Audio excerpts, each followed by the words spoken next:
तो yo what is up guys, welcome back to another video. आज की एक और वीडियो में आपका स्वागत है। तो देखो, आज बहुत सारी चीजें हमने अब तक देख रखी है साइबर सिक्योरिटी के रिलेटेड। तो ये साइबर सिक्योरिटी के रिलेटेड एक और चीज है, ठीक है। तो इसमें क्या है, हम देखते हैं कि टाइप्स ऑफ जो है स्विचेस क्या होते हैं। स्विचेस जो होते हैं वो हमारे राउटर में भी हो सकते हैं, मॉडेम में भी हो सकते हैं, और मॉडेम खुद भी एक स्विच है, ठीक है। तो ये सब चीजें क्या होती है, कैसी होती है, ये सब चीजें हम आज की वीडियो में देखेंगे। तो देखो, सबसे पहले जो है स्विचेस दो टाइप के होते हैं। स्विच ऐसे भी होते हैं जो प्योरली वायर्ड हो गए, वायर वाले हो गए। एक स्विचेस ऐसे हो गए जो प्योरली वायरलेस हो गए, या कुछ स्विचेस ऐसे हो गए जो दोनों हो गए, ठीक है। तो ये तीनों कैटेगरीज में स्विचेस आते हैं, एक वायर्ड वाले, एक वायरलेस वाले, और एक वायर्ड प्लस वायरलेस वाले, है ना। तो आज का हमारा जो सबसे पहला स्विच है वो देखते हैं। तो सबसे पहला जो स्विच होता है वो होता है रिपीटर। रिपीटर क्या होता है? तो देखो, रिपीटर वो जो ऐसा स्विच होता है जो हमारे सिग्नल्स को रिपीट करता है, ठीक है। हमारे मतलब जो हमारे वाईफाई या फिर इंटरनेट वगैरह के जो सिग्नल होते हैं, जो भी हमें सिग्नल रिपीट कराना है, वो सिग्नल वो रिपीट करता है। वाईफाई, इंटरनेट या कोई भी तरह के सिग्नल हो वो रिपीट करवाता है, ठीक है। तो देखो, सबसे पहले अगर हमारा ब्रॉडबैंड है, हमारा मोबाइल नेटवर्क है, हमारा कोई भी नेटवर्क है, ये स्विचेस सारे नेटवर्क्स में काम आते हैं, हर चीज में काम आते हैं, हर जगह काम आते हैं।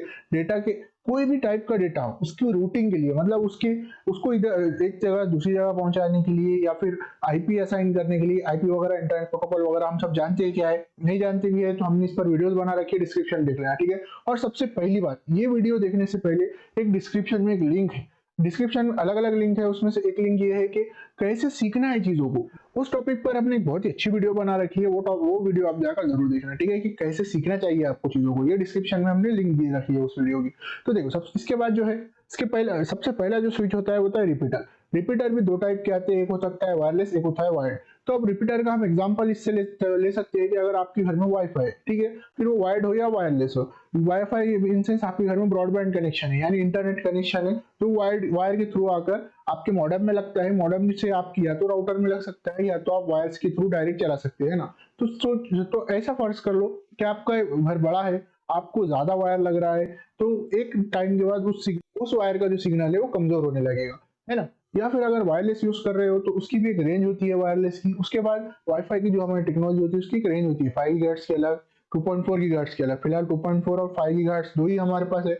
और देख, बहुत सारे लोग क्या होते हैं, 5G 4G ये अलग टेक्नोलॉजी है इसमें, और गीगाहर्ट्ज में कंफ्यूज होते हैं, ठीक है। 2.4 गीगाहर्ट्ज 5 गीगाहर्ट्ज से अलग चीज है, 2G 3G 4G 5G अलग चीज है, ठीक है। इस पर भी एक डेडिकेटेड टॉपिक पर हम वीडियो बनाएंगे। डिस्क्रिप्शन बॉक्स या फिर कमेंट सेक्शन में आपको उसकी भी लिंक मिल जाएगी, शायद अब तक हम बना चुके होंगे शायद फ्यूचर में, ठीक है।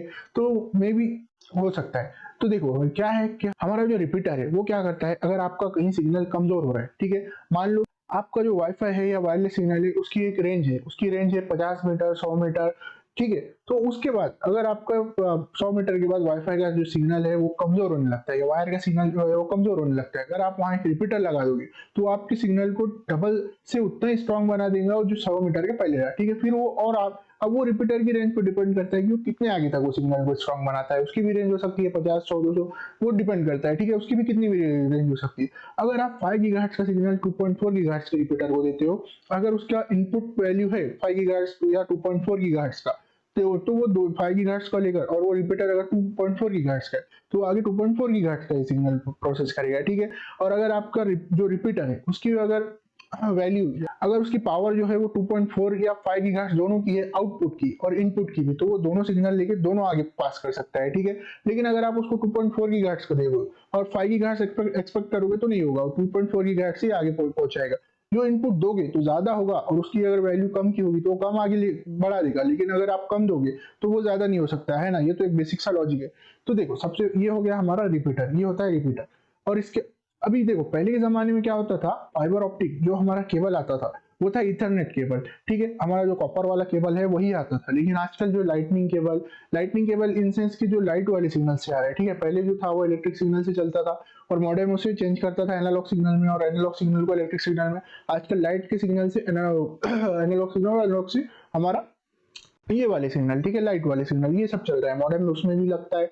कुछ ओएनटी राउटर आते हैं जिनमें इनबिल्ट मॉडेम आता है, और ओएनयू, और अगर ओएनटी राउटर नहीं है आपका तो ओएनयू लगता है। ओएनयू एक मॉडेम का ही काम करता है ना, ओएनयू डिवाइस। ये सब चीजों पर भी हमने एक डेडिकेटेड वीडियो बना रखी है पहले भी, ठीक है। तो इसके बाद जो हमारा पहला जो है वो रिपीटर हो गया, होप्स आप लोगों को समझ में आया होगा। इसके बाद जो हमारा अगला चीज है वो है, अब अगली चीज ये है कि नेटवर्क हब। अब एक नेटवर्क हब क्या होता है? ठीक है। एक नेटवर्क हब जो है वो होता है कि आप अगर किसी वैन पोर्ट से एक पोर्ट में आप कनेक्ट कर रहे हो इंटरनेट को और आपको बहुत सारी चीजों को कनेक्शन देना है, तो आपके एक राउटर में भी ये नेटवर्क हब हो सकता है, ठीक है।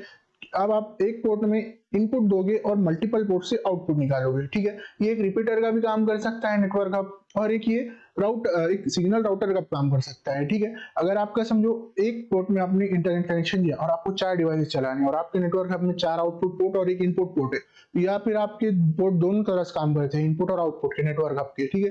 तो आप किसी भी पोर्ट में इनपुट देके आउटपुट निकाल सकते हो, ठीक है। लेकिन आपको ये चाहिए कि आपके नेटवर्क हब में आउटपुट पोर्ट भी हो, इनपुट पोर्ट भी हो, या दोनों सपोर्ट करने वाले पोर्ट हो, ठीक है। तो आप क्या कर सकते हो, ये भी वायर और वायरलेस में दोनों में आ सकता है नेटवर्क हब। आपका राउटर भी एक नेटवर्क हब का काम करता है, राउटर के अंदर जो वायरलेस और वायर दोनों जो टेक्नोलॉजी है वो नेटवर्क हब का ही काम करती है, ठीक है। आपका जो पीसी या फिर आपका लैपटॉप कुछ भी हो उसको आपको ये सिग्नल पहुंचाता है, ठीक है, नेटवर्क हब। आप मल्टीपल डिवाइसेस को इससे कनेक्ट कर सकते हो, या फिर इसको आप रिपीटर की तरह भी यूज कर सकते हो, है ना।